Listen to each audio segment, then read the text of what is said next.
Hi guys, welcome back to my channel. Recently, Amazon released its second quarter 2026 earnings report, and one comment in particular caught the market's attention. As AI infrastructure spending continues to expand, Amazon believes that some data center investments can pay themselves back in less than 3 years on average. When I first heard this, my reaction was, really? Right now, every major technology company is spending aggressively to build AI data centers. Amazon alone is expected to raise its capital expenditure to around $220 billion this year. With so much money being invested, can these AI infrastructure projects really generate returns in less than 3 years?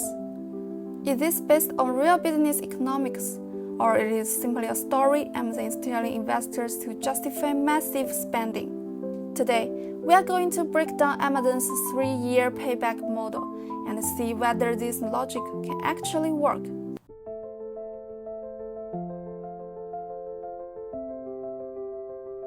Let's first look at Amazon's own explanation. Actually, this idea comes directly from Amazon CEO Andy Jassy during the company's earnings call. He said, for servers and networking equipment, on average, it takes a little less than 3 years to break even on that investment. There is one important detail here. Andy Jassy was not saying that an entire data center can pay itself back within 3 years. What he was referring to was the investment in AI servers and networking equipment, which Amazon believes can break even in less than 3 years on average. In reality, Amazon separates AI infrastructure investment into two different parts.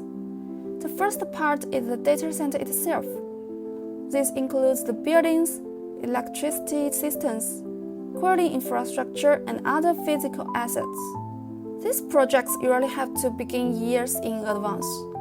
Companies need to secure land, obtain power capacity, construct facilities, and install cooling systems before the data center can actually generate revenue.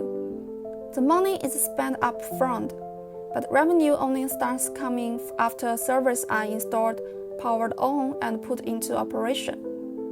However, once a data center is built and fully operational, it can remain useful for more than 30 years.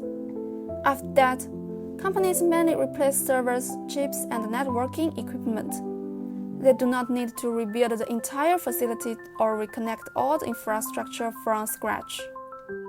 This means the initial investment in the physical data center can be spread across multiple generations of hardware. Over time, the cost allocation per generation of servers becomes lower, making the overall economics more attractive. The second part, and the one that really determines the speed of payback, is servers and networking equipment.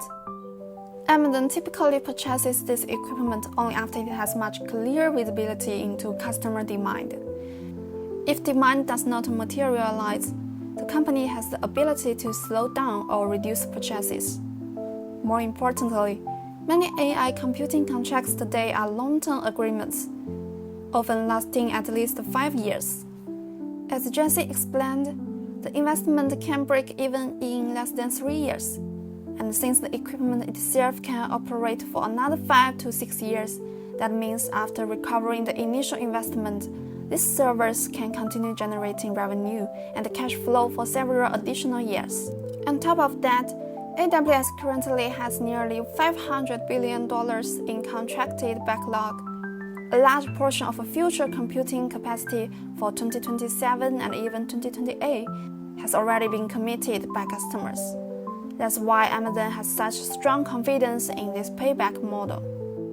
At this point, most of you may wonder, how do the other two major cloud giants, Microsoft and Google, view this situation? Do they have a similar outlook? Microsoft has not directly introduced a 3-year payback timeline. However, the company has made a very interesting move. Microsoft quietly extended the estimated useful life of some server and networking equipment from 4 years to 6 years.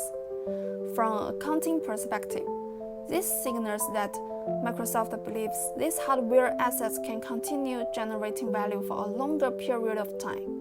At the same time, Microsoft has repeatedly emphasized that newly available AI computing capacity is being absorbed almost immediately by customers. Its commercial remaining performance obligation has exceeded $600 billion, showing that demand for cloud and AI infrastructure remains extremely strong.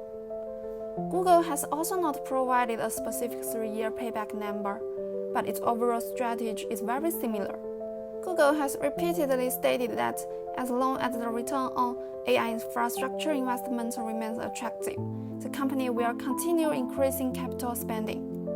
Google Cloud revenue growth has remained around 30% in recent quarters, while profitability has improved significantly.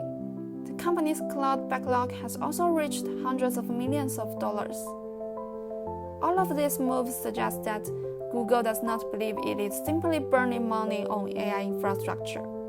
So, overall, Amazon is probably the company among the three that has explained the economics most clearly and quantitatively. Microsoft and Google may not use the exact phrase 3-year payback, but their actions suggest a similar belief. They all believe that today's massive AI infrastructure investments can eventually generate meaningful returns. However, there is still a much bigger question hidden inside this logic. When everyone believes the returns are attractive, everyone has an incentive to build more data centers and buy more chips.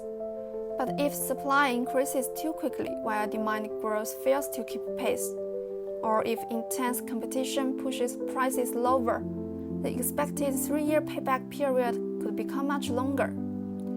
At the end of the day, the AI infrastructure race is not just about who is willing to spend the most money. In the short term, it is about who can secure chips, electricity, and data center capacity. In the middle term, it is about who can turn that capacity into stable revenue and real profits. Amazon's less than 3 years to break even statement gives investors a glimpse into how the company is thinking about this massive AI investment cycle. But whether this calculation actually works will ultimately be decided by the market. That's it for today's video. If you enjoy this kind of deep dive into the business logic behind major technology companies, make sure to subscribe. See you in the next video.